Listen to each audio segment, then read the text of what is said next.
An 18th birthday is one of the most impactful birthdays an individual can endure, and this is because an 18-year-old in the United States of America is considered to be a legal adult.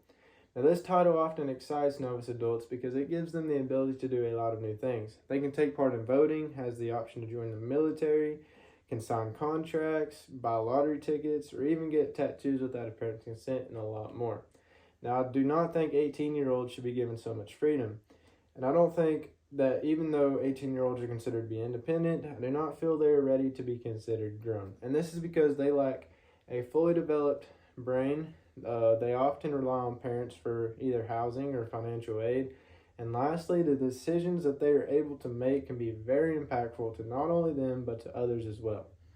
And I just do not feel they're ready to make those decisions. Now, the age of independence used to be set at 21. And this was lowered to 18 during World War II so that more men could be recruited for the military. Now I feel the age should be set back to 21 or maybe even higher. Now let's talk about 18 to 20-year-olds lacking a fully developed brain. NPR News did an interview with neuroscientist Dr. Sandra Amont. Now she talked about a section of the brain called the prefrontal cortex.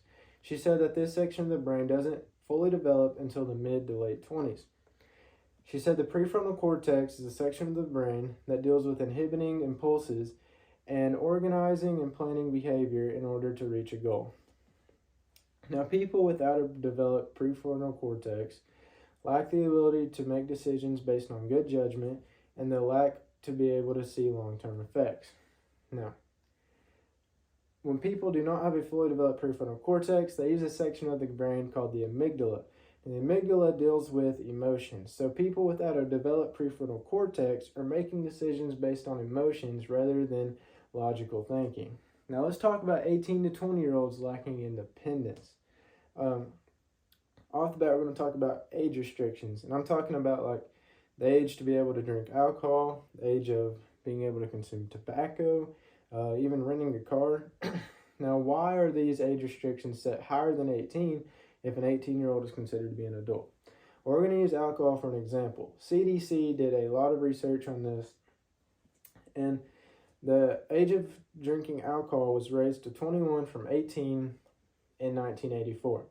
Now, this was due to a lot of accidents seen in 18 to 20-year-olds due to alcohol. 18 to 20-year-olds were seen to be irresponsible drinkers and did not know when to quit. And this is probably due to not being able to see long-term effects because of that underdeveloped prefrontal cortex. Now, 18 to 20-year-olds also rely on parents for a lot of help.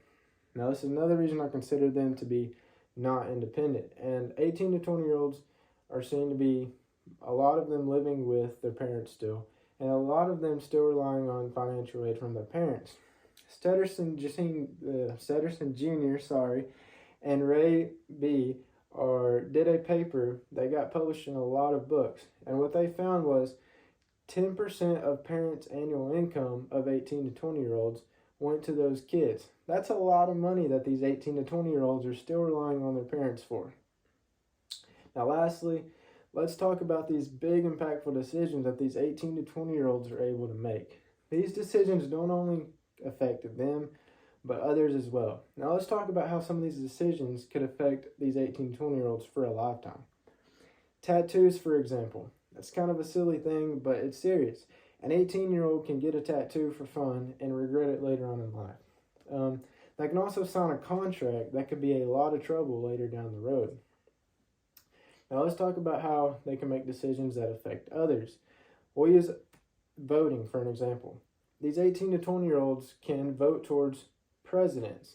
That affects everybody majorly, every citizen of the United States, even if they are under 18. So that are some very impactful decisions. Now, I don't think these 18 to 20-year-olds have the experience they need to make these decisions.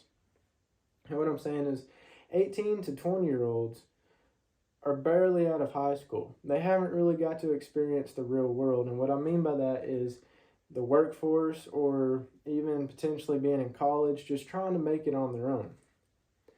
They lack the experience to know what kind of impact these presidents they're voting on, I'm just going to use presidents as an example, what the presidents are for and against. They don't even know how that's going to impact their real lives because they don't know what's going on and trying to live on your own. And that could be things just like the economy and stuff like that. Now, I think 21 and older are a lot more apt to make the better decisions because they have a couple years of experience out of high school. By the age of 21, you're most likely have had to be in a workforce, working on your own, or trying to be on your own. So I think that they understand more of what's going on, and we'll be able to make more logical decisions on the next president. Now, as you can see, I think 21-year-olds are way more capable of being considered an adult than 18 to 20-year-olds. 21-year-olds and older than 18 to 20-year-olds. And this is obviously, like we talked about, due to that underdeveloped brain. That prefrontal cortex makes a lot bigger difference than what people think. Without the ability to see long-term effects and make good judgments, that affects all kinds of things. Kind of like we saw with those age restrictions. Obviously, a lot of research has been done and laws have been set in place because 18 to 20-year-olds are not responsible with things that they should be. And this really makes me question our government. Why are we considering 18-year-olds adults if we have laws in place because research has been done that this age group is not responsible or ready? Now, I also feel 21-year-olds